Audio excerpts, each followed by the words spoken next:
Hey guys, so I wanted to do an interview style video to go over some of the things on the 9 to 1 day. We will be covering questions and comments and concerns about the 9 to 1 day. We'll also be going over the mentoring guidance sheet. I have Brandon here with me to do a step-by-step walkthrough of what that looks like, what the mentor should be doing, what the mentee should be doing, and hopefully we'll address some of the things that you guys might have. Okay. So, questions. So, do I say how cool it is? How cool the question is. No, how cool this thing is. Or do I just go questions? You go ahead. Okay, So let me ask you a question. What has it been like going through the 9 to 1 day? I'm still going through it. It's quite the process. The thing that helped is that first video that you gave. You laid out the steps. I have it right here actually. So when you're saying you said step 1, gather calendars, checklist, goals, and that's stuff that you already have. Mm-hmm. And so when we're doing that, I'm assuming that's so that we can get whatever we're already doing and put it into this and make it work, right? Yeah, so the idea behind the system of achievement is that we're going to gather everything that we already have in place. So if I take a person's life and you say, these are all the things that you have to worry about, things that you have to work through, Mm-hmm. maybe things that you need to improve, then it can get quite overwhelming to think about all those different areas. So if all of that was on a wall, let's just say it's like a bookshelf, Mm-hmm. and you have them all lined up, all these binders and binders and binders, the 9 to 1 day is essentially I want to approach that wall, open it up, throw everything I need to worry about in those 9 to 1 days, and then leave that wall, if that makes sense. But you can't do everything, right? Right. Because there's too many things on the wall. Yeah, so you can't do everything at once. But you can. So pretty much the 9 to 1 day is to try to say, what can I do? So to break it down. Break it down, and then you do a couple, and then later just do more. Yeah. Just take it piece by piece. So it's not designed to do all of them? Or is that possible? Is it possible to make it work in the 91 days? To say I'm going to do a little bit of every single thing that I'm trying to do. To say I have all these responsibilities. I got my work, I got my family, got my education. In these 91 days, I'm going to do this part of my work, and do this part of my education, make this part happen in my family. It really depends on how you have things laid out in those areas, because sometimes when you go to work, they might have a system that has everything tracking for you. Let's say you show up and it's all digital, and they say, you're pretty much working on what you're supposed to digitally, and they have those checklists or those, maybe they're tracking goals in digitally, and if you feel like you need it in that moment, you would bring it with you. If you feel like it's just for your home use, maybe it's just at home that you're going to be focusing on it, so you keep your 9 to 1 day at home. Whatever you're going to be focusing on, then you should have that in there. For me personally, on using it, I do use it for everything. So OKRs are basically goals, and I have those for my work. They're digital. For my home, they're not digital right now, but for my work, they are digital. Okay. So what I would do is I would have a line item by line item. So when I come to work, I say, what should I be working on from 7 to 9? What should I be working on from 10 to 12? And that gives me that focus of these are the things I should be working on. So maybe you have your appointments, they're digital. Okay. And in the morning you look at this calendar and look at this calendar, and those appointments are there. I will still look at appointments or look at like our film schedule. Those things are digital because we need everybody to be able to look at them at the same time. Mm-hmm. But when I get to work and I look at that calendar and I look at this calendar, I look at this calendar, and then I'll go through and write out those goals of I should be working on productions at this time. I should be working on the business at this time. I should be working on a system of achievement at this time. So I approach my work. I have a work checklist that I call it workday prep. And so I prep for my work. I look at calendars. I look at emails. I look at the productions that are due. I look at everything across the whole landscape and say, based on everything I've looked at, now I have that judgment to go through line by line what I should work on. Okay, so it's mostly a focal point. Like the schedule itself on here is a focal point of everything that you're doing in your day. Yeah, and even as we've called it an action plan, we have a tab called an action plan, but I kind of feel like it's almost my day-by-day action plan. Okay, that makes sense. And having these reminders at the bottom, maybe I'm saying these are the most critical pieces of my day. and having a reminder to say, if nothing else, like today. So, for example, today, what I had down here on my, because I have the last 91 day, on my last 91 day, and I had, as long as I had written out the rent check for this space, Yeah. and there was another check, there's a few checks I needed to get out, and then one posted video. So we posted a video today. Those were my two things down here that I'm like, okay, if nothing else today, these are the things that need to get done. And then I might have some other minor things in there, but those are kind of reminders. The reason I'm calling reminders is because it might be anything. Like you might put whatever you need to down there that is critical that day. Maybe this kind of falls into the question of if it should be digital or not. Because for me, I get a little sticky note and I write it down and say, this is, if nothing, what's on this sticky note today? This is my sticky note today. Mm-hmm. This is what's going to get done no matter what. So is having it in here a little... It's nice having it all compact in one place. Is it I guess, is it necessary? Or is what is the word? What is it called? I don't know. Is it too much to have it in a thing like this, or is it easier to whip out your phone, got a digital version, do that? Mm-hmm. Or what's your take on the digital versus the physical one? I think it's such a broad spectrum of how people do things, because I prefer, like when we were working on projects, mm-hmm. and when I'm working on a project, everything needs to be digital. I need to be able to put my open points in so my editor goes through his checklist. Yeah. Then he sends it into, okay, it's my turn to review, and so I got to review that today. So that part is digital for me because of the style, I guess. I don't know if you'd say the style of work that we're doing that needs to be digital, or else it would fall through the cracks. Where I'm prioritizing my day, and if I just have it on a sticky note, that's good, but it's kind of like writing it down for me. I guess I feel like sometimes I get lost in the digital.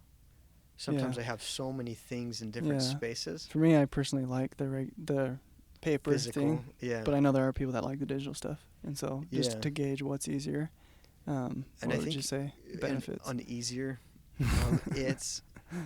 it depends on what we're talking about. If we're talking about saying like these are the critical tasks that we got to get done today, and these are the things I need to worry about, these are things I need to focus on, I think that for me personally, I think it's easier to do it physical, to write that down, but to store it digitally.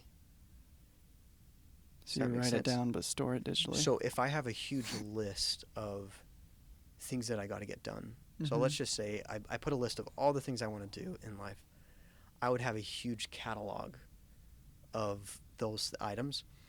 And so, and even as we say what's digital and what's physical, because that's a good question to say, what's classified as digital and what's classified as physical, because if I talk about something like a career packet, is that physical or digital? It's both, yeah. It's kind of it's kind of a hybrid where I'm digitally kind of putting things in, but presentation wise, it's designed to be physical. Right.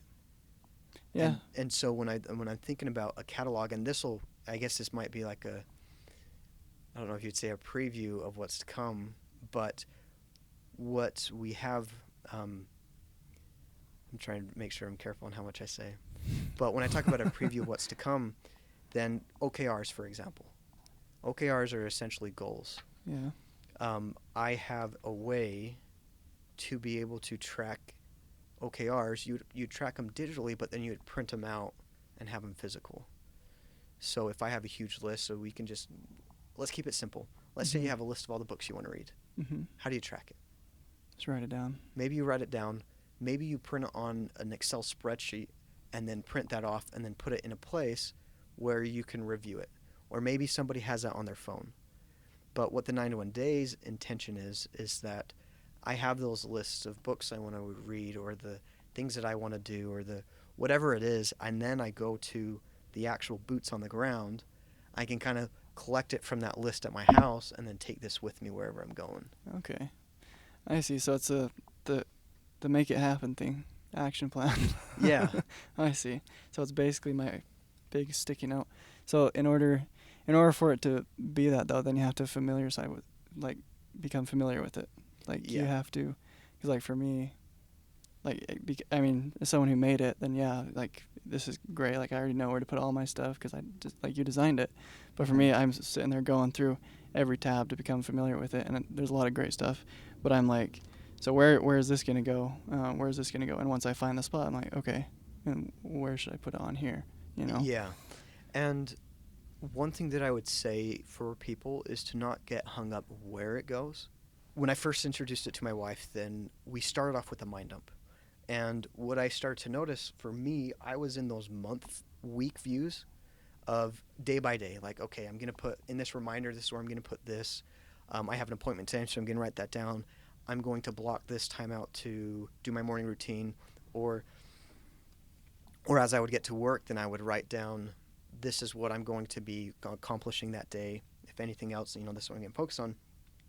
So I was already deep into this because I had just created them off of Excel files and put them in a binder and would print those off and write them out. And as I was using those, I noticed that she wasn't using those week views as much as I was. She was going off of this mind dump. So it was almost like she would write out this huge list of things to do. Yeah. And then at the beginning of the day, then she would open up the mind dump and she would look at that. And then as she was using it more often, then she started to shift to moving it into that week view and moving it to this different place. So you can kind of think of it as different shelves to where as long as you remember where it just to organize was things. Stored, then you can look at that. Because you talk about the sticky note, and this mind dump can act as a sticky note. Like you can just have this mind dump, write a bunch of stuff out, and then operate off of a mind dump for the next 91 days if you wanted to. Yeah, so there's not like a wrong way to use the mind dump or use the different parts of it. It's going to be, because I remember like in your videos you're saying this is your 91 days, you're going to do whatever you want with it. Use it. This is a good tool to do it. So what is the benefit, I guess, of using this versus go get a notebook and just throwing some tabs in? Yeah, so a few pieces that I really like is the quality. So like if you pick out this, like this is a pen that I use this specifically, and you probably have a nice pen. Having a nice pen, having a nice quality on here, I feel like it means a lot more and it doesn't get lost. Yeah. So now when I get to the end of a 91 day, I kind of have a place that it's all packaged up. Yeah. Do you explain that to people, or like, because like I feel the same way. This isn't my nice pen, but I have a pen that I write certain things with. Yeah. But some people see that as like, you have a pen that you write certain things with. Is that weird? Yeah, and it's kind of like an artist. I think somewhat of like an artist with a specific style of brush or maybe tool that they use. It's a satisfying way of connecting to whatever it is that you're connecting to. In the video I just posted today, then I talk about if something seems redundant, then it means that your heart's not in it. And so this is somewhat of a way of getting your heart in it. Okay. And it actually matters, because if you're like, well, if somebody just goes grabs a sticky note or somebody goes grabs a notebook, like it's good and you should use that to operate off of it, but it's almost like it matters more. Yeah. You invested in it more and you have a better connection with yourself as you're operating on it. Yeah, that's actually one of my questions. So one of your steps was take the next 91 days seriously. That's step 4. So step 2, you said find a place to think. Step 3, secure a coach and take the next 91 days seriously. So I guess we're kind of jumping around, but oh, that's good. What do you mean take how do I take it seriously? Just by buying one? I think that you could commitment or yeah, I was going to say, I think that taking the next 91 days seriously. And then step 5 and 6, I guess, says commit to being a better person. Step 5 is commit to be a better person to those around you. Step 6, commit to consume beneficial media. And you talked about that as being a super important thing. Yeah, so the very first thing on take it seriously, then I don't want people to go through the motions. And you take it seriously. So it's like, if I walk in a room, do I care? Do it because you care. Yeah. Do I care about that way that I'm doing it? If I'm walking into my house, do I care the way that I go into it? And take it seriously, because at some point in your life, you're going to take it seriously. And you want to take it seriously now versus when it's too late. Right. So everybody has to accept at one point in their life, they're going to take life seriously, and they can start doing it now, or they can start doing it on their deathbed. Right. Okay. Yeah, that's good. So step 1, 2, 3, 4, 5, 6. That was from your video. Anything else Anything else on those things? I have my other questions that we can go into. Okay. If you want. I think I have questions about the mind dump. Yeah. I think on the last thing I would want to say as far as where you should put something, then you should put it where you feel comfortable or where you feel like you're going to remember. For example, this view, and I guess I could show you. So this view right here, this view I don't use as often. The monthly? I don't use as often as my wife does. Like this, she's like, well, I can't live without this. Like I have to look at this and view it all. And maybe it's because a lot of my stuff might be more digital. There are times when I need it. So some month, I don't know which month I'm going to have to even see this view, but I will go through and X these days. Okay, I'm going to work this day, this day. And sometimes I'll use the notes. But honestly, sometimes I had gone back to my notes when I had ran out of space in my notes back here. So I'm frantically looking for somewhere to put something, and I see these notes, and I put it right in there. And it has nothing to do with this month. It has nothing to do with what's going on or what I need to do. It's just like I need a place to write that down. So like I said, you can kind of see these as shelves of I need to put this piece of information here. I need to put this information over here. And it really, like I said, it really is your 91 day to put things where you need them to go. The other thing is there's days where, so this weekly roadmap right here. So there's days where I might be, there's weeks that I might be able to look at this view and say, you know what, I have it all planned out. I know exactly what I'm going to work on. I know exactly what I'm going to focus on. There's other weeks I get to it and I'm like, I have no idea. Like, I don't know what to look at. I know there's a few things that I need to get done, but I won't know until this thing happens on Monday. I won't know until this thing happens on Tuesday. It would be nice to fill out some of these things, but it's kind of hard to do that. And should we stress about filling it out if we don't know? So I wouldn't stress at all about filling out. So in some cases, like I've gone through, it's like the weekly meal plan. I don't really use this much, but again, my wife wanted to have that piece in there. And so that's something that she would use, whereas someone like a school would have this elaborate calendar or digital thing that manages those things. And so there are things that you got to put in there. Now, things that I would always fill out. So if I talk about what distractions or problems do I need to avoid this week, I want to fill that out. Or a vision for this week, I should fill that out. And so in some cases, I'm going through and I'm saying, what vision do I have for this week? And sometimes you could see on my last 91 days, sometimes that vision is figure out what it is that's supposed to, like figure out what's supposed to be there. So the two things, distraction and vision, would be the things that you'd say fill out every time. Vision. And then there are these packets due this week, tasks due this week.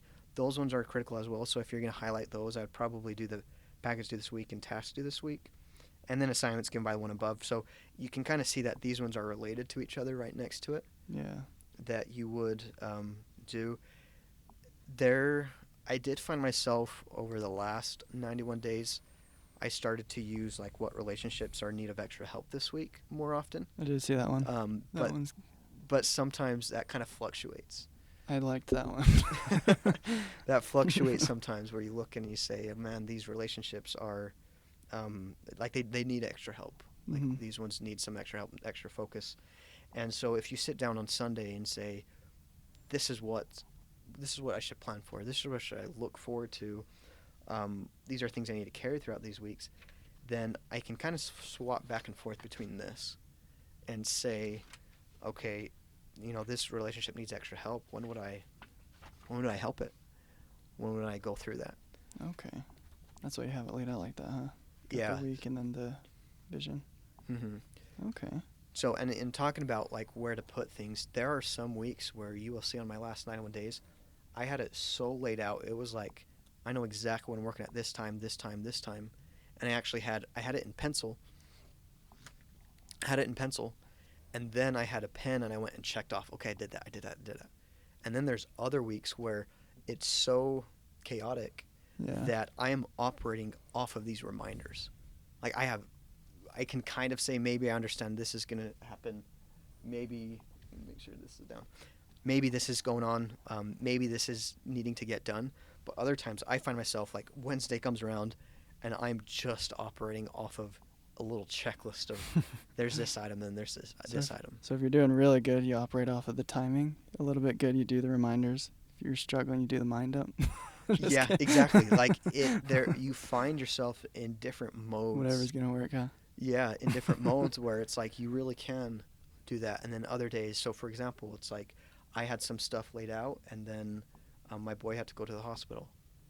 And so at that point, it's like, when I was in the hospital, I'm trying to remember if I even looked at the 91 day. I think I looked at one thing, and what I looked at was these reminders at the bottom because I'm not sure what else was going on, but I just looked down at the bottom to see, was there something I need to call in? Was there something I need to do? And then kind of close it up and go on. And I don't remember if we did it over a weekend or it kind of threw things off. And so what I would say is, like, if you find yourself struggling, oh, I've got to fill all these boxes out, you will find that you're going to be in different modes at different times.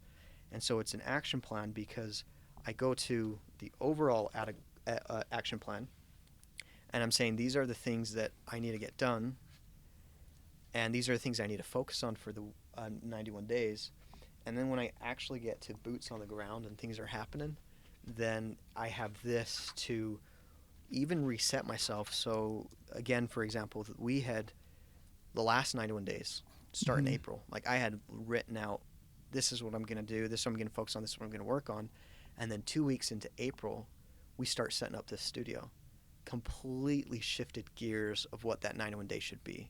Completely. Yeah, because which is fine. Beginning of April, I had no idea we were going to be setting the studio up.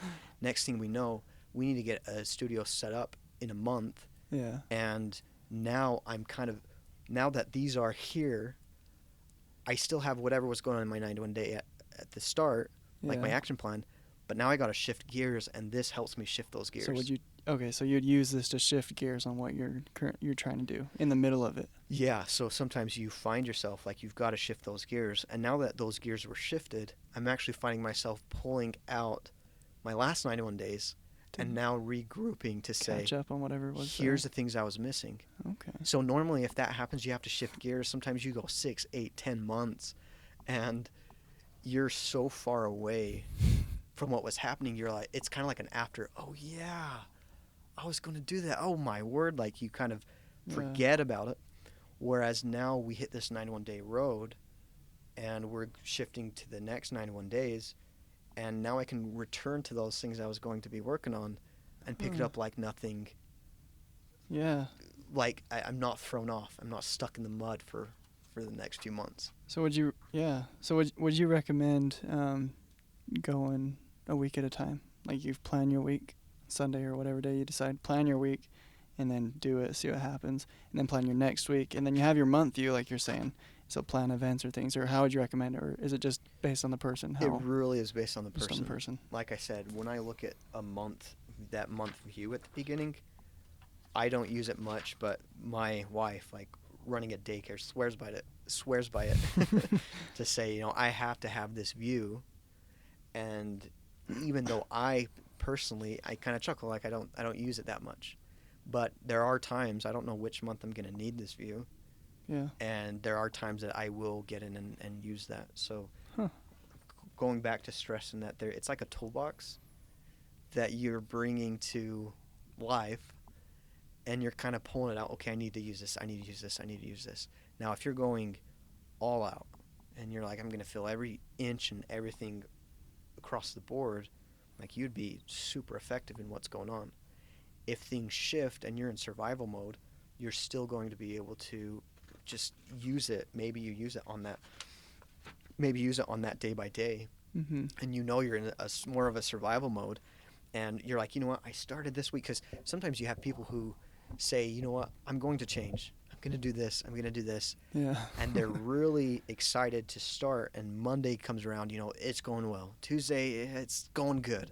Wednesday it started to taper off. By Thursday they're kind of frustrated at whatever's going on. Friday comes and they're um, almost resentful towards that change. Yeah. Whereas this, I have stuff happen. I start to say, you know what? These days I've hit that survival mode. Now I need to know where to focus.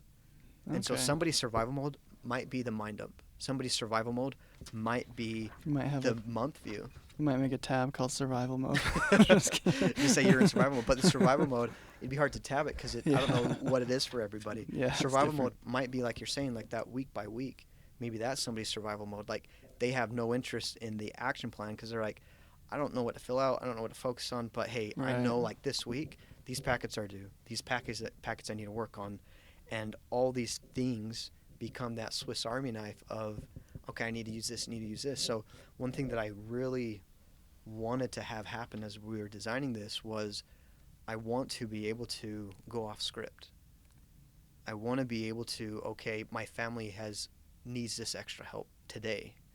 Mm-hmm. And I want to be able to say, okay, my kid's in the hospital, and I pretty much had this layout. So I look back maybe this week, I fill this out, and then by the Wednesday, it's all thrown off. But then I get to the next week, I look back at my last week, and there's been times where I fill this out all the way, Mm-hmm. and then I have a week happen, and then at the end of that week, I turn back and I don't see any of those things done. But when I look at the survival mode, make sure that's recording. When I look at survival mode, I have things like sometimes crushed at the very bottom of here. Just by the reminders. And then I go to my next week and I say, you know what things should be on that week? So I kind of look back to say, okay, I was keeping myself on track. So for sure, you want to be able to hold yourself to a high standard to say, this is what I'm going to get done this week. This is what I'm going to work on. This is what I'm going to focus on. But you also want to make sure that you can move with Mm-hmm. whatever's going on. But not only just move with whatever's going on, pick up the pieces when it kind of gets shattered. Yeah. Or when unexpected things happen or whatever it is, you have something that shatters it. You can go back to that week and say, okay, what was I focusing on? What was I working on? And not have yourself get in those slumps. Okay, so interesting. So if I'm like, if I'm getting ready to do this, 91 days starts, let's say, starts tomorrow or whatever, and so for me, my first thoughts when I'm doing this is, okay, this week I want to focus on this. The week after that, I'm going to fill some things out. I'm going to focus on this. Mm-hmm. The week after that, I want to do this. Then all of a sudden something happens. Yeah. And all that's going to have to change. So Or what you're talking about is going through and filling out these weekly roadmaps. Yeah. I would say not to. So 1 week at a time. Kind of. So when you look at what you should be filling out, I actually started filling out my own, so I'm not going to pull it out. But if you look at what you should see on a week by week is the at a glance tab. Right here. So go to the at a glance tab. Mm-hmm. That's where you should be planning. Okay. This week I should focus on this. This week I should focus on this. And Just like the big picture stuff. yeah, so for example, then like I was saying, the last time around, I had filled this out, and then by the second week, it all got destroyed. Like I had written this out, this is how it's going to go. It all got destroyed. But then now that this next 91 days is rolling back around, literally last night, I was opening my last 91 You can days, just see it. seeing what I had laid out, opening this 91 days, and then filling out my at a glance section. Okay. Yeah, that makes sense. So you're this is your, if you're going to plan it out, and then you go week by week detail. Yeah, so then I would say not to, unless you know exactly, like, I don't know. So you're a robot and everything works out? You have everything worked out, or you know for a fact, there's this date thing happening, or it's date specific where you know for a fact you got to get that part done. I'm going to put my leg right there. It's kind of dying. Does that make sense? Yeah. That's easier. That's easier for me because I was thinking, okay, do I go through each one of these and plan it out, or how do I do it? But you just take it 1 week at a time then. Yeah, so I do take it 1 week at a time. If somebody's really good at it, maybe go through it. Or maybe even if you have something that does it digitally, like that at a glance, like week by week, maybe they say, well, this is our marketing schedule. This is our roadmap to this thing. You can take each week and relook at that and say, maybe I go in and focus on those tasks this week because we have this long-term track running, and this is going to help me actually focus on and I guess take action. Like, what is it that I need to take action on this week? Um, so, and um, one question somebody had asked me was, what's the difference between this and a management reporting packet? So, and it's an interesting question, but when I thought of a management reporting packet and that whole process, like in the management reporting packet, you have a top 10, you have those critical key performance indicators, you have things that you're tracking. Mm-hmm. And so you're tracking those and giving those to the department heads. You're giving those to those that are helping you know what to focus on. But I see those management reporting packets as that tie to, if you think about it, Army, like the generals, Mm-hmm. you're tying that information back and you're saying, this is what we've done, this is what we've accomplished, these are the things that we're focusing on, and then this is our boots on the ground. Like, this is like To we're make in it the happen. trenches and we got to dig over here, we got to dig over here. Almost those things that it's like the department heads almost, they almost don't care how you do it. Yeah. I mean, obviously they want you to do a good job. They want you to do it right. This But is it's how like, you do it. this is the result that should be there, and this is where I take step by step. To How do I guide you. get that result? Okay. So this kind of guides you to get it done. And the Mhm. management reporting packet is more of reporting what happened. And this is, how did you do that? Yeah. This is the tool we used. Yeah, and even as you go into that, then you say, talking about like the boots on the ground, like you say, well, this is the plan, and so we're gonna go in these trenches, and we're gonna go around this way, and then as you're going, and then you find out, you know what, the Army, they just barely put a tank in that trench, they collapsed this bridge, they did whatever. Now you got to shift. You're not shifting your goal. You're not shifting your you're not shifting what you're supposed to do. But now you have to shift your actions. How are you You going to have to get there? shift your steps. Okay. Yeah. Cool. Yeah, you can go into whatever questions. I think that covers a good amount. Cool. So one of my questions, how long should a mind dump be? Is there a set time? Is there a should there be So music? how long? How long should it be? What Yeah. tell someone calms down. Yeah. Just kidding. It's kind of interesting on how long, and I even got asked a question like, how often should you do Yeah. a mind dump? And again, going back to that toolbox, it's like, how often should you change a light bulb? Just when you need to. So on somebody's mind dump, it's like, well, so for some people, it might be a light bulb. For somebody else, it might be some sort of maintenance. Maybe it's like an oil change that it's like, okay, I've got to do this every so often because there's so much going on in my head. Mm-hmm. I have found that as you have that mind dump, it's really interesting because even those with digital systems will find themselves still managing it or still doing its job by keeping it in their head. So now, yeah, they have it on a digital system, but they're still overthinking or over worried about this and this Yeah. and this and this. So when you talk about a mind dump, then you can do it as needed, do it as often. I would say, like, my recommendation would be at least once a week. For my employees, and we would have a meeting, and every meeting, then we would start off, we would say prayer, and then we would go into a mind dump, and then we would kind of talk about different things. So, and in some cases, we would do a mind dump, and then after that mind dump, listen to something motivational to kind of continue that mind dump and maybe prompt a little bit more, and then go into a meeting or topics or things that we need to change. So even as you say, well, we're going to go through that mind dump, you'll find that people start to walk through days a little bit zombified as they have a bunch of stuff going on that they're thinking about, and they're thinking about this. They're not really working in their work. Yeah. They're kind of just there in their brain working on something else. And so a good mind dump, maybe you have, again, I don't know what those things look like, but some sort of jump start to a day or jump start to a week or jump start to a month, then you should have some sort of mind dump that happens. So the purpose of the mind dump is to basically just clear your head. Yeah. And get you engaged. The other thing that I thought about with this is what's the difference between a mind dump and meditation? Mm-hmm. And which one should you opt into? It's like kind of a similar idea. Like you're you have all these thoughts going on in your head. And I think that going through a mind dump can be meditative, and you're going to find that, I would say, like, if it's something that you feel like you need to accomplish down the road, then you don't want to have a meditation. Sorry, you don't want to have a meditation, and you're kind of, okay, let go of these thoughts, let go of these thoughts, and then your brain is like, but I need those thoughts to remember what to do tomorrow. Yeah. Or it's like, I can't even think because I have this thing, like the taxes need to be get done, or the bills need to get paid, or this Yeah. person needs to go to this thing. And so I would almost say, like, you should do a mind dump and then meditate. Yeah. The act of writing something down takes weight off you.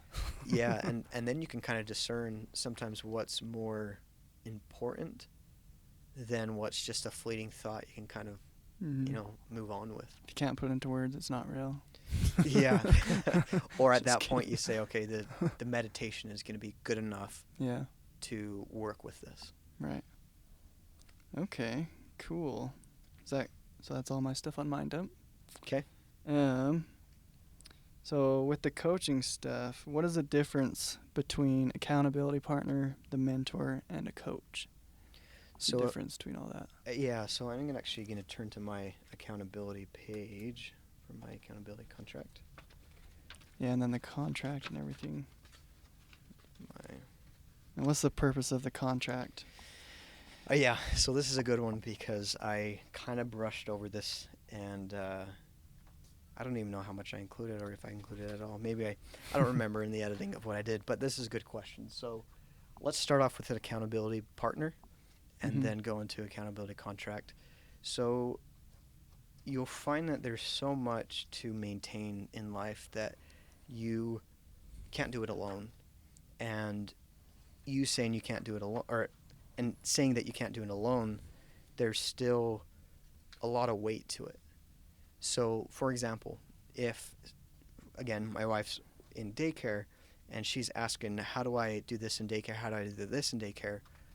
I might say, yeah, I might be a mentor, but there's going to be somebody else that's more professionalized in that daycare.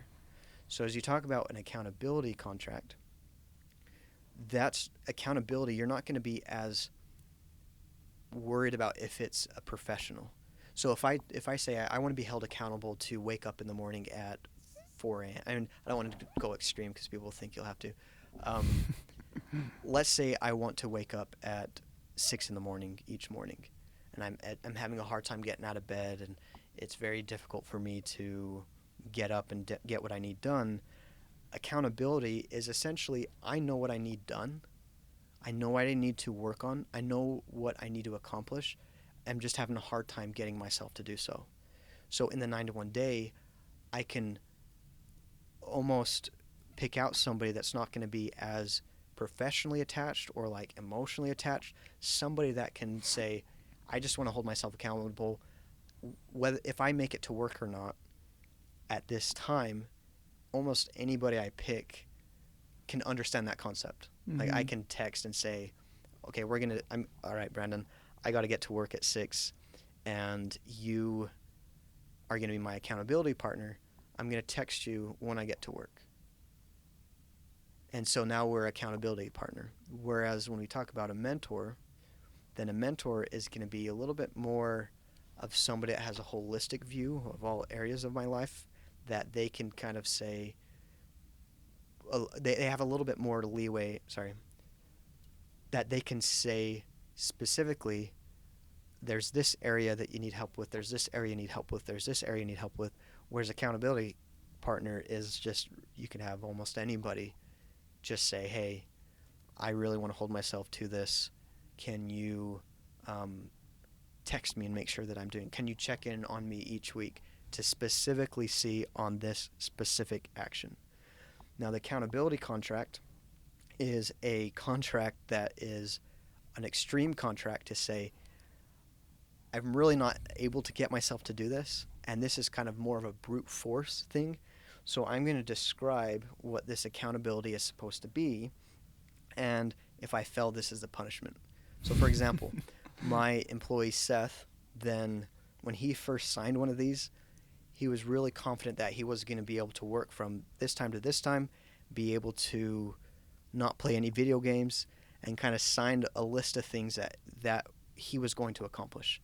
And I think he did it for a 91 day period. I'll have to ask him on it. But then his punishment was that he would take a specific amount of garlic cloves, like a whole bunch of garlic cloves, blend them in a carrot juice blender, or blend them in carrot juice, and have this horrible, wretched drink that he would have to drink if he fell off of it. And so in first getting into it, then he was like, yeah, that's what I'm like. I'm not going to do this. I'm not going to do this, or I am going to do this. Like, we made a list of those things and described it. This is what I'm going to be accountable for. And if I fail, this is what's going to happen. So then you have this, by my word and my honor, I will hold myself accountable to the scribed promise. Mm-hmm. Now, the thing about this is that I worried that, okay, maybe somebody signs this, but their dad needs them to do something else or needs to shift focus. Yeah. So there's this clause at the very end of it to Disclaimer. Say that if they need to change that for those people in their life, mm-hmm. then they can go get a signed decree of, I'm going to unbreak this accountability contract so I won't do this punishment. Okay. So in some cases, you could be as extreme on this. So, for example, let's just say someone books a vacation. And they say, if I don't hold myself to these things, I'm going to give that vacation away. And so it's supposed to tug at like, oh no, like this is real. This is serious. It's kind of a way of taking some of those things seriously that you got to do. So accountability partner might be your mentor. It might be a coach. Mm-hmm. It might be somebody that is involved in life, or even not involved at all, but they can tell, you know, if you didn't make it to work, that's an easy thing. So accountability partner is a really broad, it can be anybody, because you already know what's supposed to be done and you're not doing it. Okay. So is this, so it's not like something, so you're saying this is how you do it if you're like using brute force. So is it something that you, if like someone's not able to get something done, this is what they turn to? Or if they're trying to get something done, they should do this, or they can do this. Yeah. Because some people can just do something and get it done without this deadly contract. Just kidding. Yeah. So. Or what's your take on it? Yeah, for sure. So I think that you would be able to. You don't have to use it if you don't need it. Mm-hmm. And I would put it in extreme cases. But usually I find if somebody is like, well, I can just do it, they might be able to in this area of life, but there's this area of life that it's like so difficult for them to do it. So maybe they make this change. Maybe they can do it easily, but this accountability contract really is somewhat of that brute force of saying, I really need something extra. Like, we've already figured out it's the right thing to do. We already understand it's the right thing to do, and I just can't get myself to do it. Right. Okay. And so you said it can be your mentor. Yeah. Mm-hmm. And if you have a mentor, they should know that it's there. And so I should be able to segue into describing mentor and coach, if that works. If I go into my coaching, so really simply put, a difference between that I think a coach and a mentor would be, a coach would be like your boss, and your mentor might be your dad. And so in some cases, maybe your coach would have to be the one pushing you on stuff. Yeah, maybe if you can't meet with your mentor every single week, then you're basically getting more of a coach. You need someone. So it's like when you have a coach for sports. Mm-hmm. They can see what's going on. They can see you day in and day out. It doesn't have to be every single day, but at least, you know, a few days a week where the coach is going to see and say, okay, this needs to be different. Maybe you can change here or whatever.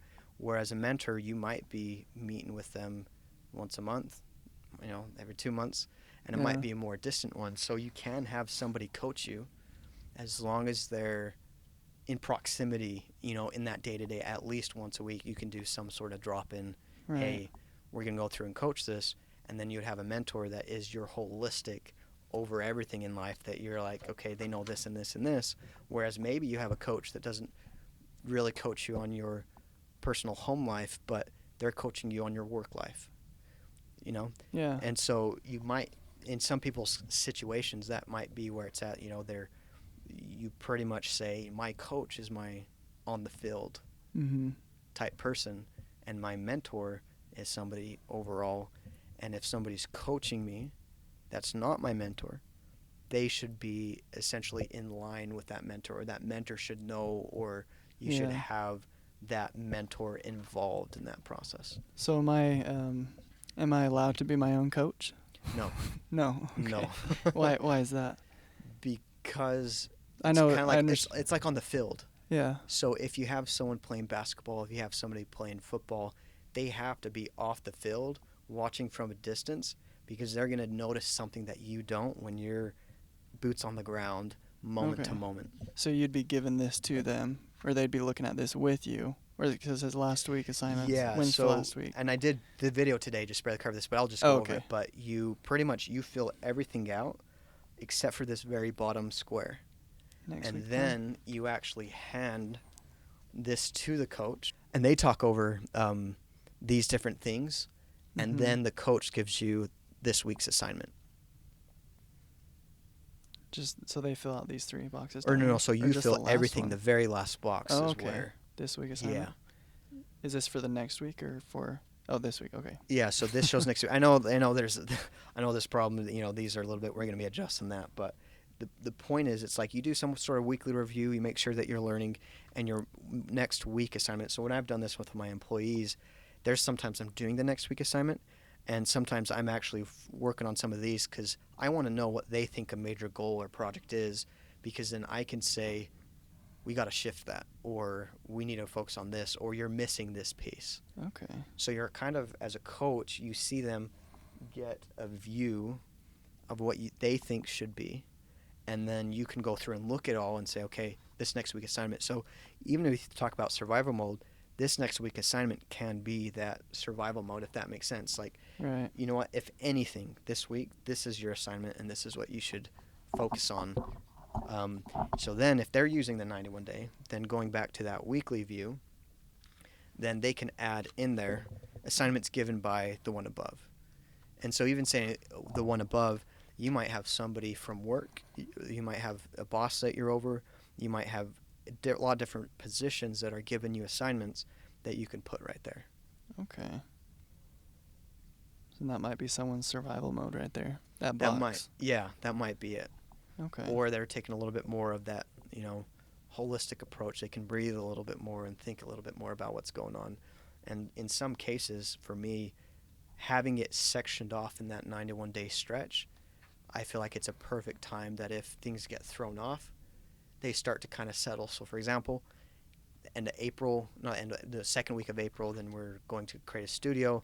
By the end of May, we have that studio done. We're operating in it June, and then July comes around, and we're rethinking to refocus and then to move forward. Okay. Okay, so that's actually one of your first steps is to secure a coach. So Mhm. what does that look like? So, yeah, it's kind of a difficult one to do just because everybody's in so many different places and positions. Yeah. I think you would very first, if you have a spouse, start with a spouse. If you have a sibling, maybe have a sibling. A parent, I think for most people, a parent is the perfect mentor. Okay. And so you can secure them, but a lot of times you can't secure their week Right. every single week. And so you want to make sure you're talking with them, and then secure somebody that's already, like as a coach, that already kind of is familiar with what's going on, or is essentially in line Yeah. with that mentor, to where you don't have a coach and a mentor tugging at priorities. Like, it should always be the mentor's priority. Yeah. And then from there, having a coach, I could say it can almost just be anybody that supports the mentor. And so that's kind of one of my questions is what are your thoughts on a spouse being a coach versus a mentor versus accountability partner?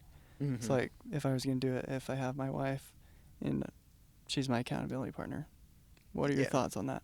Yeah, so make sure we're good. So I would just say for any of the positions, just make sure that they're good. So for an accountability partner, you want to make sure it's somebody that can hold it to you, like somebody that actually is going to take the responsibility to follow up. if it is a wife, then that's great. If it's the same thing all the way through, then that's great. But there's so many people with so many different schedules that sometimes they all the wife can really be is that coaching, and a sibling or a friend is going to be the accountability partner. Okay. Okay, so the coach. Okay. So if I have, so I guess, so what I'm thinking of is at work Yeah. right now. So I'm at work, and I got my employees that work for me, Mm-hmm. and I say, can you be my coach? What do you think? Yeah, how do you think about that? I think that it would not be as effective, but it depends on how the employees are, because Mm-hmm. I have some of my employees that are well-rounded that I would have them be a coach. Okay, and say they are really good, like they're doing great, they're doing their Mhm. job and all this. If they're well-qualified, then for sure, Okay. because then I can actually go through this process on a day-by-day, because it's like for me and my company, I am at the top, Yeah. Like I go up and there's not really a week-by-week person that's over me. Like I can still, and again, I can try to go through. Maybe the mentor can go through this once a month, or maybe the mentor just wants to see a management reporting packet, or Yeah. whatever that looks like. It's hard to say, but I think it's super critical to have some sort of reminder every single week for somebody to say, what is it you're focusing on? What are you reading? What are you learning? Like, what are you going through, that you can take that time to readjust and relook at it, to say, you know what, this week I really didn't do a good job and I need to do better. And so a coach is somebody who could say, okay, you're on the field, you're supposed to be getting to work at this time, you're supposed to be doing this, you're supposed to be having this type of attitude, but is that something you've done? And then you're like, not really, or maybe halfway, or I did really good here. Yeah. And then you kind of get a relook at it, like, okay, you did good there. Yeah, I was 10 minutes late, but I got to it on time. Okay, coach would say, what can we do to get that at the right time? Right. Okay. So say I got my coach doing that, and I end up not liking feedback. Am I allowed to switch coaches, or is that like counterproductive to the purpose of what you're doing? Of what you're going through. I think just leave it up to you. If somebody Just best is, judgment, I guess. yeah, if somebody is rejecting a coach, Or not even just, yeah. but rejecting the feedback. Yeah. Basically, let's say they're like, well, it's hard for me to hear that I'm not doing what I'm supposed to, right? Yeah. Then, Or if the coach, I guess, if they're not competent, not doing it right, not taking it serious. that's right. Yeah, if they don't care, like they didn't Yeah. watch the 91-day video, so they're not Yeah. taking it serious. Yeah. So yeah, if they're not taking it serious, then you for sure would want to switch. Like you would want to say, my time is valuable enough, and their time is valuable enough. Like we should actually care about what's going on here, and care about what it is that you're working on. And so yeah, maybe you do. Maybe you find, you know what, okay, can you be my coach? And it turns out that they're just kind of like, did you do it? No, I didn't do it. Okay, that's cool. Did you learn anything? If it is that way, I think you would need to switch. Yeah. Okay. Or if they if they go out of town, they're gonna be gone. Mhm. Okay. Well, do I need to find someone else those weeks they're gone? You Or is can. it important to be consistent? I like think that? it's important to be consistent. If you need to, just maybe set up a coaching call. If you're going through that 91-day pretty consistently, then these usually take about 10-15 minutes. Okay.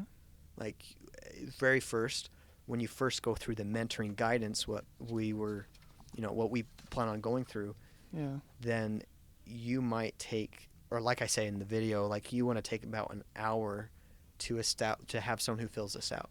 Right. And then for this, you might take a little bit long on the first week, or maybe there's a lot going on.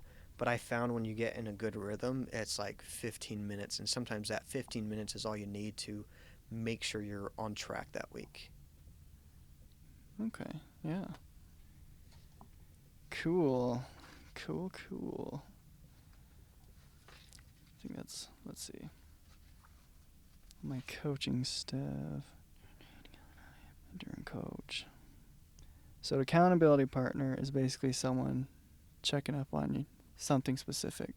Yeah, it's like item based. Okay. And then the coach is just someone coaching you through it, has a bigger picture as they're watching you do stuff. Yeah, going about your on day. the field, yeah. Okay. And then the mentor is the holistic. This is what you need to do. Work on better over here and over here. Yeah, and even just what are my priorities. Okay. So a mentor should be establishing priorities. Coaching is watching if you're doing those priorities. Accountability partner is if you need help in sustaining those priorities. All right. So I'm just writing it down. No, you're good. Good accountability partner. Awesome. I know I'm going to forget if I don't write it down. Very good. Priorities. Awesome. Awesome. Okay. Oh, yeah. Rejuvenation week, if we're ready to move on. No, you're good. Yeah, okay. we're So, good. Rejuvenation week. What is that all about? And Okay. even you have the what is it called? Was it the Rejuvenation days? On the, let me look at it. You have your closeout setup. Kind of vacation. Yeah. That's what it was. Yeah, so that we last minute we switched the word vacation to rejuvenation. Okay. Because I just wanted to make sure that people's idea wasn't like I have to vacation because that means different things to different people. Really what you want to do is to rejuvenate and make sure you're taking the time. So this week is the rejuvenation week from the last 91 days. And so I told my employees that they take some time off. I don't care. I don't really care what you do, but take some time off. Relax. Don't stress if this doesn't happen. Don't stress if this doesn't happen. We for sure had laid out, we had done some filming and productions, specific things that need to get done. Mm-hmm. But schedules and routines, or even getting distracted during work, we're pretty aggressive on distractions.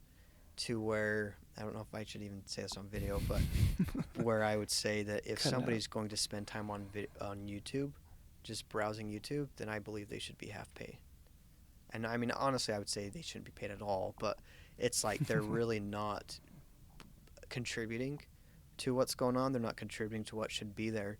And so really somebody who's spending 2, 3, 4 hours on YouTube, really they shouldn't be there working. They're just not contributing to things. And so they should shift focus and be able to go through that. Rejuvenation week is Rejuvenation week is saying, I understand that there's a lot going on, and that to always be at 100 miles an hour every day of the year is a lot. So you should take some sort of week to say, you know what, I'm going to take that time to rejuvenate. I'm going to take that time to look at my 91 day, look at the last 91 day, look at things in a softer approach. Whereas when you're in the 91 day and you're going day by day, you're pretty much saying, I'm not going to get distracted. I'm going to hold myself to this. I can make sure I'm getting to work on time. In rejuvenation week, maybe I say that's the week that I sleep in. So you're taking a breather and then you're getting ready for the next 91 day, basically. Yeah. Because you have the weekly roadmap on the rejuvenation week still with the same stuff. So is this expected to be? So let's just say you're on vacation and you're you know what? I need to have a place, either one placeholder to remember for the next 91 day. Maybe I'm reviewing on Sunday to say, you know what, these are going to be next 91 day. Maybe I am going on vacation and I need to have certain things, I got to get to the airport at this time. I got to check into this hotel. I got to do whatever. So sometimes that vacation or rejuvenation is still demanding stuff to be done. So we left one in there. But if somebody just goes to that rejuvenation week and says, you know what, I only fill out this one task that needs to be done, and then I'm going on vacation, or I need to have this piece done before I lay it off. That makes sense. Yeah, that does. I'm just noticing, actually, there's no Sunday. Is that purposeful? Your Sunday, right here. No, your Sunday is on your weekly roadmap. Okay, right here. This is to support the philosophy that you should be doing a weekly review of some sorts. Okay. And a weekly review, you should be reviewing with, if you have a spouse in your life, you should, or maybe you're just, you're not married and you're just with your parents, and you should be checking with your parents. But essentially every week you should be looking at it to say what things are coming up. Some people's rejuvenation week, I mean, it might still be pretty hectic that time. Maybe someone takes a vacation a week before rejuvenation week, and then their rejuvenation week is actually their working. So now this weekly roadmap is there that if they need to switch that vacation time or the rejuvenation time to different days, Yeah. they can fully operate that week just as if it was a normal week. Huh. That's cool. Yeah, that's crazy. We were looking at the calendar, so you get a whole month extra with laying out the weeks like that, right? Yeah. That's interesting. That's weird. This, I don't know if this is part of it, but No, you go ahead. But like, you can talk about it. We can talk about the calendar. Yeah, because it's like, does that mean if you work, you're working those extra weeks and you're working all the time? Because technically you can just work because it takes 2 days off a month, basically, right? Yeah. So you're working those days and you just take 2 days off, and then you make about what you're getting paid. But then if you do work those extra weeks. So yeah. So what? Where is that where is that? You go at a glance. Yeah. Right So at here. a glance, right there. Yeah. So say I'm working all this day, and Yeah. say all of a sudden American Wellness starts implementing this calendar, Yeah. and you're working these days, you're working this week doesn't exist. We're gonna start working these days, and this days. Yeah. This doesn't exist. And it sounds like you're not doing that, but something similar where they're just relaxing this week. Yeah. And then you work these days, you work these days, you work these days, and then you work these days too. Mm-hmm. Is that that's just gonna be a regular? It would be a regular day. I think that if you're actually getting in and doing work and you're progressing and you are really making things move, I think you have to have the break. Yeah. I think you have to have some sort of rest. And even if you think about, you have 6 days of work, Mm-hmm. and then the 7th day is for rest in the scriptures. Mm-hmm. It's like, did he need that whole day to rest? You have to have some sort of recuperation. And if you think about, even the world was made off of that system. 6 days Yeah. and then 7th rest. Some people think that it says 5 days of work and 2 days of rest. Saturday and Sunday they're going to take off. Oh, yeah. Just kidding. That's a different topic. But essentially, you want to have some sort of rhythm to say, this is where I'm going to take those breaks. Because if not, it's going to come on you. Like, sometimes your body will just go into a mode of, like, I've been going for so long, like, I have to get sick. I've got to stop. Yeah. I got to rest. And so having those accounted for does give you that relaxation. And even as you say, well, maybe you just work that whole week. Like for this week, then we've had people working off and on, but just not as much.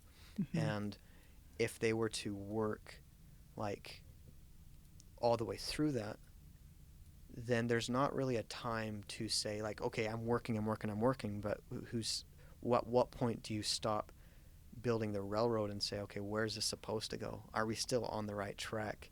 Are we still doing what we're supposed to? And really being able to reground myself when that time comes. Okay. And it's somewhat of a mental shift. Like, you can see it in people when it's like, maybe it was a little bit crazier than you expected, and you're getting kind of cuffed around a little bit, and then you take that break, and then you come back into it. And then you can do it better. Okay. And last thing on that calendar. Yeah. As I was looking and studying calendars, I thought if you wanted to, you could potentially work really hard. Let's just say you work January to October or November. And so if you go through that at a glance for a full year, you're basically having 4 weeks or a full month off. You could technically, let's say you work so good in this rhythm that you work from January to November, and then you crash in December and you just don't do anything, and then you get picked back up around to January, maybe. Does that work? Would that work? I don't know. But I think on some CEOs, and actually, sorry, I will have to say it does work, because when I was in real estate, I did meet some people who did that. Like, really? They worked really hard between January and September, and then October, November, December, they took completely off. Oh, really? Like, they were vacationing, they were on trips, they were focusing on family, like they didn't even go to work. But when January came around, they were there at this time, and they worked like so hard that between 7 to 6 at night. Mm-hmm. And then they worked really, really hard, and then maybe kind of a little bit more lenient on the weekends, but essentially worked like mad crazy, and then you came around to October and they were nowhere to be found and just, off on vacation forever. That sounds kind of cool. Huh. Cool. So do I need a... So this first tab feels kind of overwhelming to me. Okay. No, that's good. Just because it's like, okay, do I need to fill all this out? What if I don't know yet? Mm-hmm. It's just going to come up as the weeks come up. But I guess so my question is, do I need to fill this out completely? This first, the action plan The tab? action plan. Yeah, so I would say that you wouldn't need to, but don't neglect it. Okay. So if I go to the action plan, and mine's kind of filled out, so I'm going to wait, but if I go to the action plan and there's things that I feel like, well, do I have to read books? Do I have to read books, or I have to watch this media? In some people's life, they wouldn't even, like, they're going to read a ton of books, but they're not going to watch any media. Mm-hmm. So that essentially is placeholders to say, I know through this time frame, this is what I need to focus on. I need to make sure to get. It's almost like that survival mode idea of, if nothing else happens this 91 days, these things should. Okay. And you say, well, what if I don't know what things should happen? I think that you just have to do a little bit more digging, and maybe in that mentoring process that we go through, then maybe we find that rhythm, or maybe we help write some of those things down to see what that should be, because sometimes it's like, should I do it? And I found that there are some people who get their first 91 days, it's a little bit overwhelming, Mm-hmm. and they use it for the first 91 days, and then the next 91 day comes and they're like, okay, I know exactly what to do. So I don't know exactly if it's like you have to get your feet wet in it, or you have to work at it, or you have to contemplate it, or let your brain try to wrap its head around it. Yeah, But just become familiar with it. yeah, but really what it comes down to is, like, these tools are yours if you're going to be reading certain books throughout the 91 day. Mm-hmm. Wherever you feel like you're going to remember to read that book, then put it. So in some cases, maybe you say, you know what, Chris, I really don't like taking the very beginning. I'm going to do it on a week by week. But you know what? I know I'm going to read this book for August, or I'm going to get through this book in this month. Like, go ahead and put it where you need to. Mm. But it's kind of that holistic approach, rather than saying, I really have to fill this out, almost like a homework assignment of like, okay, I got to fill this out, I got to fill this out. You got to say, are there any books I should go through this month? Or are there any books I should go through this 91 days? Yeah. And if the answer is no, then don't fill it out. And the reason I ask, is, so I'm thinking, so it's a little overwhelming just for me. Yeah. But like, so is this intended? Can this be used? So you say you got a kid who's like struggling with something. I hand them this. I'd show them it. This is definitely going to be overwhelming for them. This first one. Is this intended to help them get on track of things, or not? This is not the first step, or. So. That's the reason I asked. No, it's good. So I think this would, I guess, be another teaser. So we are actually on.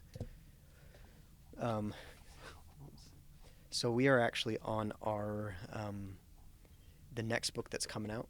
Mm-hmm. And this next book helps with that portion, and I'm really excited about it. If I were to say, how to describe them, this would be the husband and the other one would be the wife. So 91 day action plan Mm-hmm. is one, and then there's a whole separate thing. So yeah, there's another book, and basically it's frameworks of how to think. So let's just say there are emotional struggles and there are those emotional things you got to unlock, then you're going to unlock them in this other book. Is that the soul diagram stuff? That soul diagram will actually be in that book. Awesome. So that other book unlocks it. So now you have 2 and 2. So sometimes you have people who unlock those things, but then they don't know what to do with themselves, or they don't know what the next step is. They've unlocked it. Now what do they do? So it's kind of back and forth. Now this framework one isn't going to be dated. It's one that we're hoping that you get one of those a year, and it can last you that year. And then you can go through, I have this unlocked, I have this emotional baggage, I have this thing that needs to go through.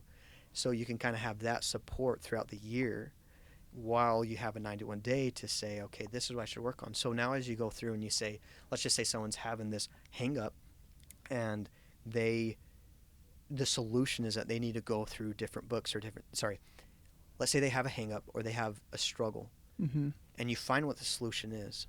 And so this is why it's hard for them to get up in the morning. And so you go through and you unlock that and you figure out, okay, now I know why that's there.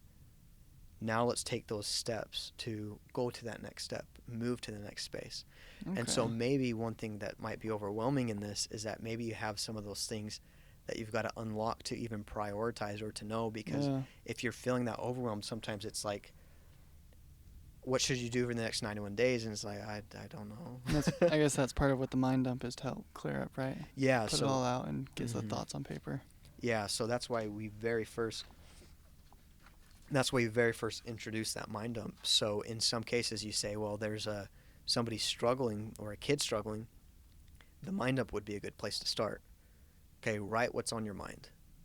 Now, in most cases when you're writing what's on your mind, you're going to be writing out things that need to get done, or maybe this emotional thing, or I need to say this to somebody, or whatever it is. Like you have so much that happens in the mind dump, but the frameworks binder, I guess frameworks book is going to be that directed to where, so for one example, if I say this one, then it's like, this is the one that I'm looking forward to the most in there. Okay. Is one, it's a framework, it's a page spread. So let me just put an example here. So page spread, actually it would be in a mind dump. It's almost exactly like this, but instead it says at the very top here, it says what happened, what should have happened, what should my perspective be about what happened, and who will I become because of what happened. So now you have this, not necessarily like a mind dump, but you have a framework of thinking to say, okay, what happened? So for example, if somebody, if somebody has a hard time processing those emotions, then that can kind of help give a framework of, okay, this is what happened, this is what should have happened, this is my perspective of what happened, or what my perspective should be of what happened. Should be is a really important part. Yeah. And then who I will become because of it. And some people can do that naturally. Some people have those ingrained. Sometimes it's principles that govern them to move through that. But not everybody has that step by step. So now, even if they have a flawed perspective of what happened or what should have happened or whatever, you can now open that conversation, because I can guarantee you, if you take that, and let's say there's an emotional thing that happens within a relationship, and you take that and you fill it out, and then somebody else fills it out, whatever's going on, those things might be different. Oh, what happened? Oh, I didn't even realize that portion even happened. Oh, I didn't realize. And then they say, well, this should have happened. And you start to see, well, maybe that perspective on what should have happened needs a little bit extra help. So rather than going in guns blazing, just trying to attack the situation, you now, before you even have a conversation, what happened, what should have happened, what should my perspective be about what happened, who am I going to become because of what happened, and then you give that to a mentor. Now you can have a full conversation versus kind of sporadically going through that. You already have them think about that and write that out, and then they bring it to you. So the 91 day is for sure, if you really care about this stuff, it feels like that portion is missing. It feels like that portion is missing. And that's because you want to have one that's not time-based, because I want to be able to say what happened. I don't know if I'm going to do that once a month. I don't know if I'm going to do that 3 times a day. I don't know what that's going to look like. Like me personally, I probably would actually do it like 5-6 times a day for some time, until I see enough of those and say, man, this is the principle that's lacking here. This is the thing that's going on. So on top of that, what's in the framework, there's a forgiveness one. There's a repentance one. When is that coming out? That one, we almost ordered it today. That so would it's have been laid next out week. And everything? Yeah, so we just barely, we have the last changes, which will be done next week, and then it will be releasing like a week and a half from now. Yeah, I want one of those. Yeah, so. What is that called? It's called Frameworks. Frameworks. Yeah. So it would be a frameworks. It's System of Achievement Frameworks. So it's going to, it actually has some art that's similar to this. So they kind of coexist together. Like I said, if you'd have this was like the husband of when are you gonna do it, and like what should you do? And then the other part's more like the wife. Like I'm not saying like I am going to be using that one. I'm not saying it's just for the wives, but I would just say It's just it's they go almost the hand in hand. masculine and feminine Yeah. sides of life where this is that One without structure and okay, when are you gonna do this and what time are you gonna do this, and whereas the other one's like what happened. the other. Right. To help you give you a framework of thinking, basically. Yeah. And anything, like so many times it's like something embarrassing happens, something emotional happens, whatever's going on, you go through that process. What happened? What should have happened? What should my perspective be about what happened? And who am I going to become because of what happened? Huh. And so that would be something you give. You help someone walk through. Yeah, so now you have where somebody's struggling, you're like, all right, this is the next 91 day what you're going to do. So now let's just say you only go with the framework one. Now you get to that point where it's like, okay, what happened? Who am I going to become because of what happened? Now we say, how do we become that? How do we take action on that? How do we actually step in and say, this is where that should happen? This is how I become that person. So then with that, if you say what happened and what should have happened, you're going to start to notice you have a list of who you're going to be because of what happened. Mm-hmm. So now let's say you have 20 things on there. What are you going to focus on? You're going to take a 9-to-1 day, take a few of those slices, and actually address those things. That's a cool system. Yeah, if you Pretty cool system thing. of achievement. Yeah. Cool system of achievement. Just kidding. But yeah. That's pretty cool. So for myself, with going through them, the last 91 days, like towards the end, so like all of June, as we were developing this next one, like once I started using it, just so the way that I've created these, we create them in Excel, and then I give them to Serena, and then she just makes it all pretty and designed and professional and looks good. And so as I was creating the Excel sheets and I print them out and start using them, I started finding my brain like, I need that. And I'm like, holy cow, I'm just barely just designing the sheet. And now my brain's like almost demanding, like, tell me a place where I can lay out what happened, what should have happened, and whatever. So there's a lot of different frameworks in there.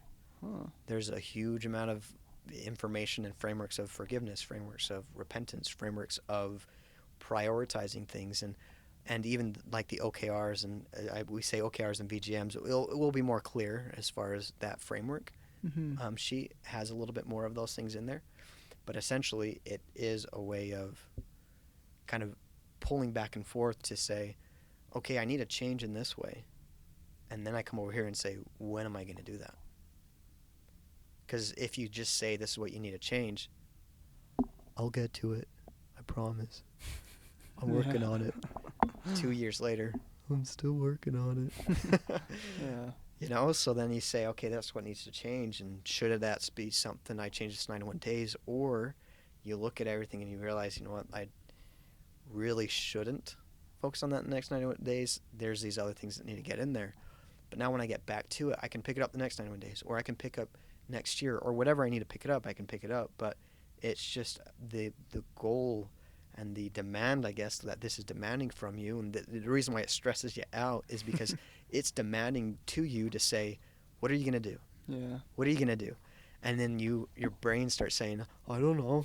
I don't know what I'm supposed to do right now. If I put this in there, like, will I actually do it? Well, if I put those things. Am I going to just get disappointed in myself more? Am I going to just feel more bad about myself? And it's like, you have to at least put that down. And let's just say, like I said, I filled out my 91 day. 2 weeks later, it completely gets flipped on its head. Yeah. Completely.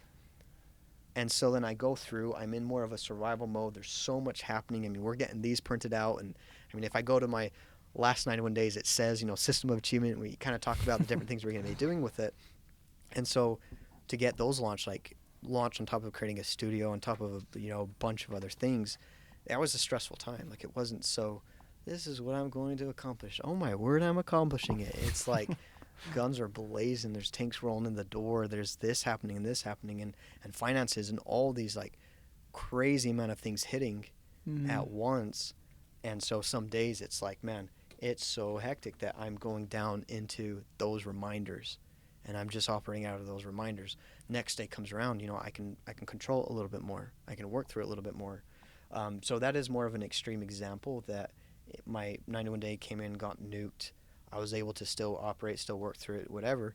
And because of the confidence in the 91 day, then I go in, I pull the other one down, look at my 91 day, look at everything going on from my last 91 day, and then I regroup, set the last 91 days on the shelf. That fire, that survival, what was going on, we're ready to kind of close up and be a little bit more controlled. Now, some of those things might be still continue into the next 91 days. Some things might not. But the point is, it's like, because I have that gap from here to there, I almost can close out, put them on the shelf. Literally, I'll be putting them on the shelf because it's if it's organized.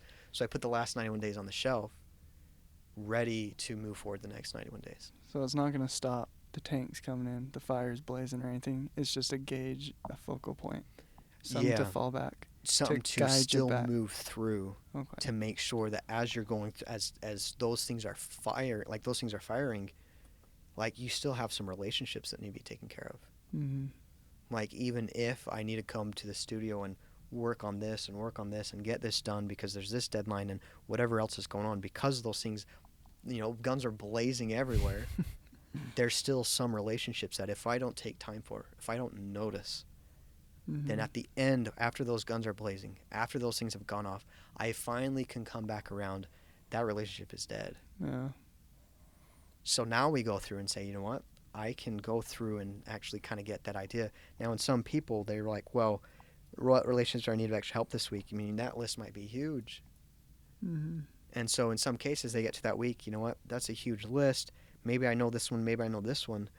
But let's just say you get to Wednesday and here at these reminders, you're like, you know what? There's this thing I didn't account for. There's things I didn't quite understand or whatever, and I really need to stop for this relationship. You put it right here.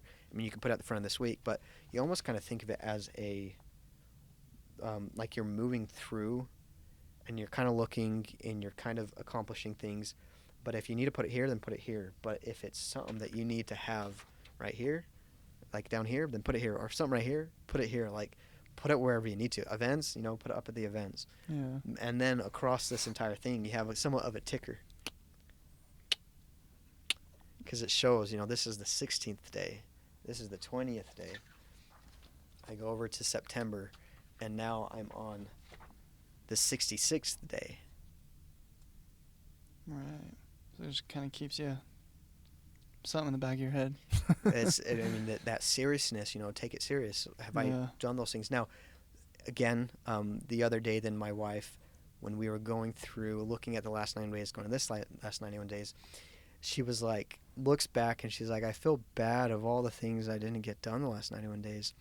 And I said, you got to realize, like, go through these things that you have done day by day, and you've done a lot.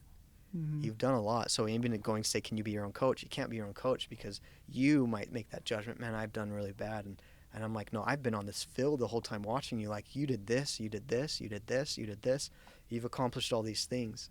And you can't just put yourself in the mud because you didn't do these things that you were thinking of.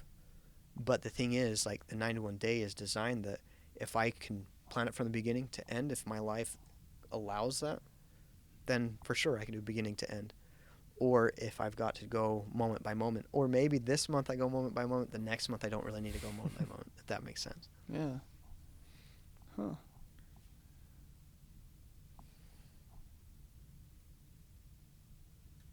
Yeah. Interesting. I'm just thinking through. Have you put you've seen the graphs where you have like your life in weeks of square. 1 square is a week. I think I know what you're talking about.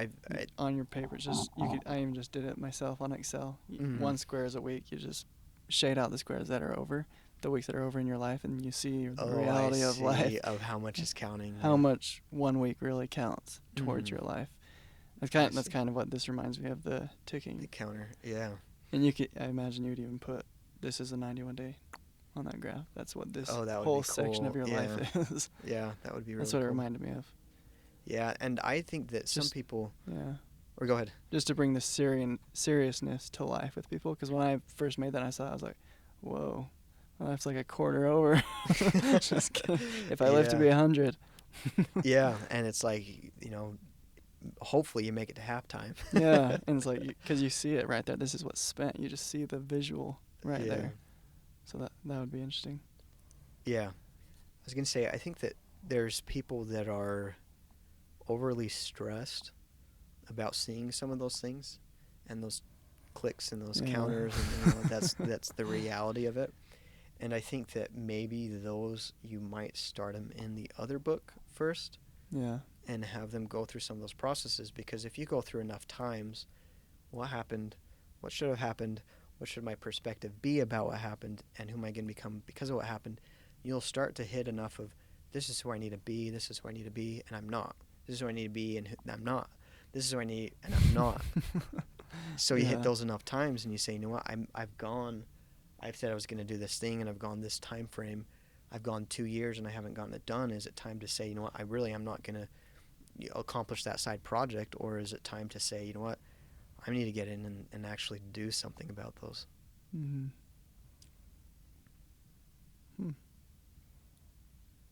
And there had been some people that had said that this is like, they've been texting me about a book that's like the 12-week year or something. Oh yeah.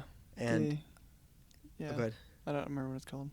Yeah, that's a 12-week year, and honestly, like, building this there's so many pieces and parts that went into it, but essentially it was like, I say from scratch, but it was because of this thing and this thing and this thing, and kind of put it all together. This is what makes sense mathematically. This is what makes sense tracking wise. And so then I create it that way. And honestly, one of the biggest shockers for me was just having a calendar that is so dysfunctional. Not even realizing that people, like, you get caught up in things, and you say, okay, I'm going to work out for a month, or I'm going to track this habit for 3 months. And it wasn't in an even tracking way, because this month starts on this day, or it starts on it's going to end on a Thursday, it's going to start on a Saturday, it's going to start on a Sunday. And it was so like, okay, I'm going to start at this time. I was kind of done. I was like, maybe just pull it all together and then do it in that chunk. And when I was in real estate, then we would be on these 90-day plans.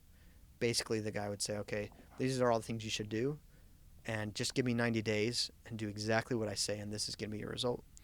And so as I looked at that, and I say, okay, 90 days, and it was always falling off into these weird times and ending up, on this day and this day, that I was like, you know what? I should just have a calendar. and 91 days is just because you have 7 times 13. And then, that's your 91 day. So just want to say thank you so much for going through and asking the questions that you have. I think it's really beneficial for everybody, and even just for you to dare to get on there. So just want to say I appreciate that. No, yeah. I want to say I appreciate you, and I appreciate you setting this thing up. This is a lot of effort going into this. Yeah. Pretty cool. I look forward to the advancements and the other things that are coming out and all that. Yeah. So I'll say thanks for setting this up for people.